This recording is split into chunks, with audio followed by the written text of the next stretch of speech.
ঠাকুরগাঁও জেলার রানীশঙ্কল উপজেলায় রাজা টঙ্কনাথ জমিদার বাড়িতে ইত্যাদির ম্যাগাজিন অনুষ্ঠানের শুটিং চলাকালীন সময়ে উপচে পড়া জনতার ধাক্কাধাক্কি, চেয়ার ভাঙাভাঙি ইত্যাদি হয়েছিল। ভাঙ্গাভাঙ্গি হয়েছে, ধাক্কাধাক্কি হয়েছে, মারামারি হয়েছে, এই কথাটা সবাই কয়ে যায়, কিন্তু কি কারণে ভাঙ্গাভাঙ্গি, ধাক্কাধাক্কি, মারামারি হয়েছে এটা আর কেউ কহে না। বিস্তারিত কোনো কিছু না জানিয়া, না দেখিয়া, না শুনিয়া অনেকে অনেক ধরনের আফসোস করেছেন, যা দেখিয়া মোরও খুব আফসোস হচ্ছে। তো চলো মুই তোমাকে ক্লিয়ার করে দিই কি কারণে এই ধাক্কাধাক্কি, মারামারি, ভাঙ্গাভাঙ্গি হয়েছে। প্রথমে মুই তোমাকে ক্লিয়ার করিম কেন এই ইত্যাদির মাঠখানত চেয়ার ভাঙ্গাভাঙ্গি হইয়া, তারপরে ক্লিয়ার করিম কেন এত ধাক্কাধাক্কি হইয়া, তারপরে ক্লিয়ার করিম কেন এত মারামারি হইয়া, সবার শেষত ক্লিয়ার করিম কি কারণে এই ইত্যাদি ম্যাগাজিন অনুষ্ঠানের শুটিং স্থগিত ঘোষণা করা হয়েছে। তো প্রথমে তোমাকে ক্লিয়ার করবো 1 নম্বর দিয়া কেন এই ইত্যাদি মাঠখানত চেয়ার ফিকাফিকি আর চেয়ার ভাঙ্গাভাঙ্গি হইয়া। ইত্যাদির পক্ষ থেকে ইত্যাদির ফেসবুক পেজত অনেক আগে থেকে জানা দেওয়া হয়ে যায় যে ইত্যাদি কর্তৃপক্ষ কোনোদিনও টিকিট বিক্রি করে না। তারপরে অনুষ্ঠান চলাকালীন সময়ে হানিফ স্যার বারবার কয়েছে যে ইত্যাদি কর্তৃপক্ষ থেকে কোনো প্রকার টিকিট বিক্রি করা হয় না, দয়া করে আপনারা কোনো প্রকার টিকিট কিনে প্রতারণার ফাঁদে পা দিবেন না।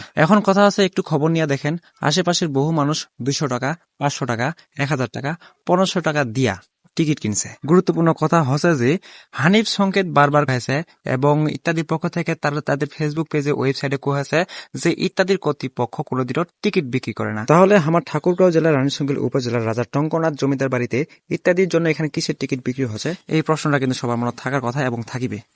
তো আইসো, এটা তোমাকে মুই ক্লিয়ার করে দিই যে কে বা কারা এই টিকিট বিক্রি করেছে। ইত্যাদি ম্যাগাজিন অনুষ্ঠানের শুটিং যে জায়গাত হয় বা যে এলাকাত হয়, ওই এলাকার গণ্যমান্য ব্যক্তিদের জন্য ইত্যাদির কর্তৃপক্ষ থেকে ইনভাইটেশন কার্ড করা হয়। এক্সাম্পল হিসেবে যদি বলা যায়, মনে করেন যে এলাকাত ইত্যাদি ম্যাগাজিন অনুষ্ঠানের শুটিং হবে, ওই এলাকার জন্য 2000 বা 3000 বা 4000, 5000 কার্ড করছে বা টিকিট করছে বা ইনভাইটেশন কার্ড করছে।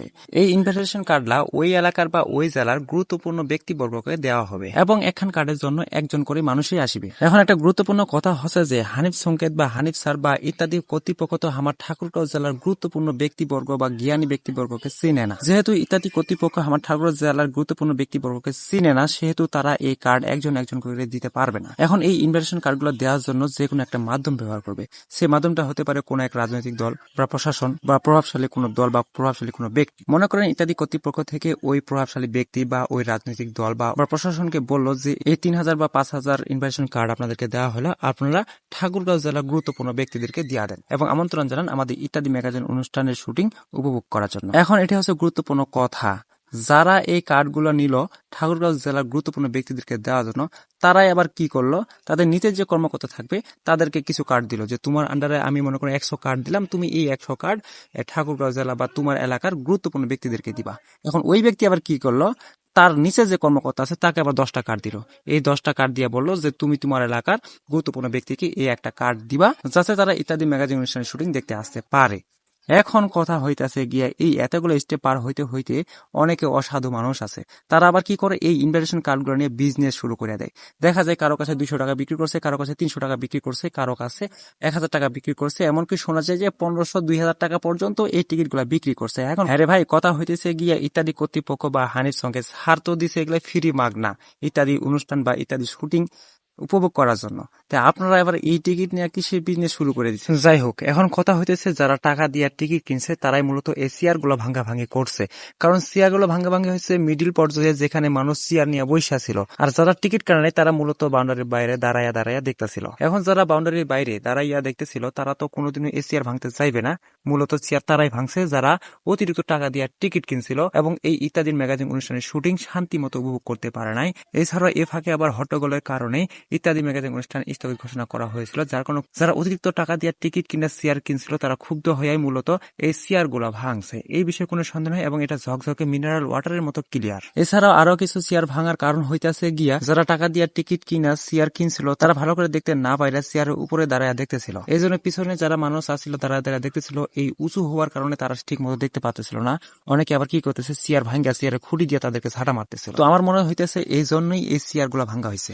আশা করছি বুঝা পাইছেন। তো চলা এলা তোমাকে ক্লিয়ার করুক কি কারণে এত ধাক্কাধাক্কি হইয়া। রাজা টঙ্কনাথের জমিদার বাড়িটার এরিয়া ছিল খুবই ছোট, যার কারণে এতগুলা মানুষের জায়গা দিতে পারেনি। এছাড়াও সবচেয়ে বড় সমস্যা হচ্ছিল যে রাজা টঙ্কনাথ বাড়ি যাবার যে মেইন রাস্তাটা ছিল সেটা ছিল জমিদার বাড়ির মূল ফটকের সামনে, আর এই মূল ফটকের সামনে করা হয়েছিল ইত্যাদি ম্যাগাজিন অনুষ্ঠান শুটিং এর মেইন স্টেজ। মানুষ যখন ভিতরে ঢুকেছিল সর্বপ্রথম পাচ্ছিল স্টেজটা, যার কারণে মানুষ চম্বকের মতো আটকে আছে, আর এই কারণে মূলত এটি প্রচন্ড ভিড় হচ্ছিল, আর এই ভিড়ের কারণে মানুষ প্রচন্ড ধাক্কাধাক্কি ধাক্কাধাক্কি করছে। ওই জায়গাখানে ধাক্কাধাক্কি আর চাপাচাপির পরিমাণটা এত পরিমাণ ছিল যে ভাই মনে হয় জিভ বাইরে হয়ে যাওয়ার মতো। তো চলো ভাই এখন তোমাকে ক্লিয়ার করি কি কারণে মারামারি লাগেছিল আর কি কারণে ইত্যাদি ম্যাগাজিন অনুষ্ঠানের শুটিং শেষ হবার আগে স্থগিত ঘোষণা করা হয়েছিল। মারামারি লাগার তো অনেক কারণ আছে, তার মধ্যে অন্যতম কয়েকটা কারণ হইল মানুষের উপচে পড়া ভিড়, প্রচন্ড ঠেলাঠেলি, পেলাপেলি আর ধাক্কাধাক্কি। এছাড়াও তার মধ্যে অন্যতম আরো একটা হল স্থানীয় প্রভাব, রাজনৈতিক দলের প্রভাব ইত্যাদির মধ্যে ইত্যাদি। আর এই অনুষ্ঠানখানত ভলেন্টিয়ারের সংখ্যা ছিল অত্যন্ত বেশি।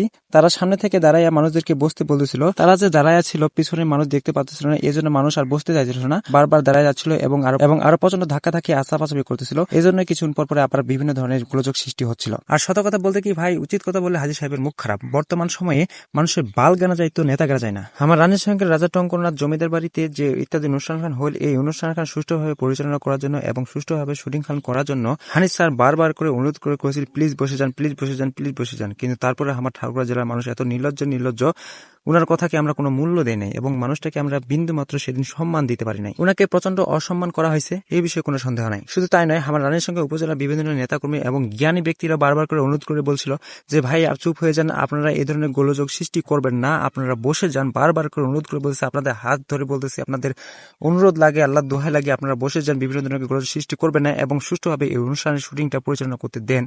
কিন্তু তারপরেও আমরা বিয়াদব এত নির্লজ্জ ঠাকুরগাঁ জেলার মানুষ সুষ্ঠুভাবে শুটিংটা করতে দিই নাই। শুধু এটা আমাদের লজ্জা না, এটা পুরো ঠাকুরগাঁ জেলার জন্য লজ্জা, এটা আমাদের উত্তরবঙ্গের জন্য লজ্জা। শেষ পর্যায়ে যখন হানিফ স্যার দেখতে পারে যে এই অনুষ্ঠান কোনো মতে এই পরিস্থিতিতে পরিচালনা করা সম্ভব না বা শুটিং করা সম্ভব না, তখন তিনি বলেন আর আমাদের পক্ষে এই অনুষ্ঠানটা কন্টিনিউ করা বা এই শুটিংটা কন্টিনিউ করা সম্ভব না। আজকের মতো এখানেই এই অনুষ্ঠানটা স্থগিত ঘোষণা করা হইল। তবে বিষয়টা ছিল টেকনিক্যালি, বিষয়টা একটু বুঝেন ভাই। উনি সেই সময় পরিস্থিতি ঠান্ডা করার জন্য অনুষ্ঠানটাকে স্থগিত ঘোষণা করেছিলেন ঠিকই, কিন্তু আবার যখন পরিস্থিতি স্বাভাবিক হয়ে যায় গভীর রাতে ওনার বাকি যে শুটিং গুলো ছিল সেগুলো করে নেয়। তো যাই হোক, দিন শেষে এই অনুষ্ঠানটা সফল করেছেন, এজন্য হানিফ সংকেত এবং ইত্যাদি কর্তৃপক্ষকে অনেক অনেক ধন্যবাদ। আর তারপরেও নির্লজ্জের মতো বলতে হয়, আমরা ঠাকুরগাঁ জেলার মানুষ, আমাদের কোনো লজ্জা নাই, আমরা এই অনুষ্ঠানকে সুষ্ঠুভাবে করতে দিই নাই, আমরা মানুষকে সম্মান দিতে পারি নাই। তো যাই হোক ভাই, আপনারা সবাই বিষয়টা বুঝতে পারছেন যে কি হয়েছিল, কি কারণে হয়েছিল, কেন হয়েছিল। আর এই ভিডিওটা যদি তোমার একটু ইনফরমেটিভ মনে হয় বা তোমার ভালো লাগে, তাহলে অবশ্যই টুক করে একটা লাইক করে দিবেন আর শেয়ার করে তোমার বন্ধুরা দেখার সুযোগ করে দিবেন। আজকের মতো এসে থেকে বিদায় নিচ্ছি, দেখা হবে অন্য কোনো ভিডিওতে। ভালো থাকবেন, সুস্থ থাকবেন। আসসালামু আলাইকুম ওয়া রাহমাতুল্লাহ।